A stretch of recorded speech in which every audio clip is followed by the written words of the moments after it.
औरंगाबाद महापालिका निवडणुकीमध्ये 28 जागा जिंकून शिवसेना सगळ्यात मोठा पक्ष ठरलाय। मात्र असं असलं तरी एमआयएम पक्षानं शिवसेनेला मागे टाकलंय, ते म्हणजे मतदानाच्या टक्केवारीत। होय, मतदानाची टक्केवारी पाहता औरंगाबादमध्ये एमआयएम सगळ्यात मोठा पक्ष ठरलाय, तर शिवसेनेला दुसऱ्या क्रमांकावर तर भाजपला तिसऱ्या क्रमांकावर समाधान मानावं लागलंय। तर काँग्रेस राष्ट्रवादी थेट 10%च्याही खाली फेकल्या गेलेत।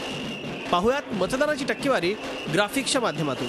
एमआयएमला 87,411 मतं म्हणजे 16.49% मतं मिळाली आहेत। शिवसेनेला 76,297 मतं म्हणजे 14.84% मतं मिळाली आहेत। भाजपला 68,155 मतं म्हणजे 12.86% मतं मिळाली आहेत। काँग्रेसला 61,182 मतं म्हणजे 11.54% मतं।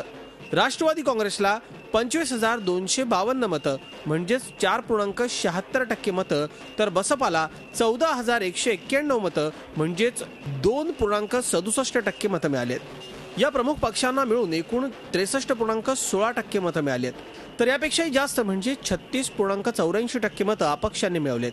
म्हणजे या निवडणुकात अपक्ष ही सर्वात मोठा पक्ष ठरलेत। एमआयएमच्या यशाबाबत बोलताना मुस्लिम मतं एकत्र केल्यानं त्यांची टक्केवारी वाढली असे युतीचे नेते सांगतायत।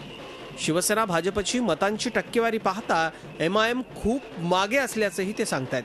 शिवसेनाचे बंडखोर, भाजपचे बंडखोर ह्यांचं जर एकत्रीकरण केलं तर ती संख्या खूप मोठी होईल आणि त्याच्यामध्ये एक नंबरचा पक्ष हिंदुत्वाचे जे शिवसेना भाजप यांचाच पक्ष होईल।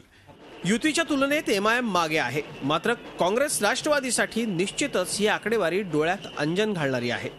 युतीच्या तुलनेत एमआयएमने घेतलेली मतांची टक्केवारीतील आघाडी निश्चितच कौतुकास्पद आहे, मात्र काँग्रेस आणि राष्ट्रवादीसाठी ही धोक्याची घंटा सुद्धा म्हणावी लागेल। काँग्रेस राष्ट्रवादीची पारंपरिक मतं एमआयएमनं आपल्याकडे वळवण्यात यश मिळवलं। आगामी काळात काँग्रेस आणि राष्ट्रवादीला संघटना जिवंत ठेवायची असेल तर निश्चितच मोठं काम करावं लागणार आहे। एमआयएमचा हा वाढता प्रभाव अनेक राजकीय पक्षांना धडकी भरवणार आहे।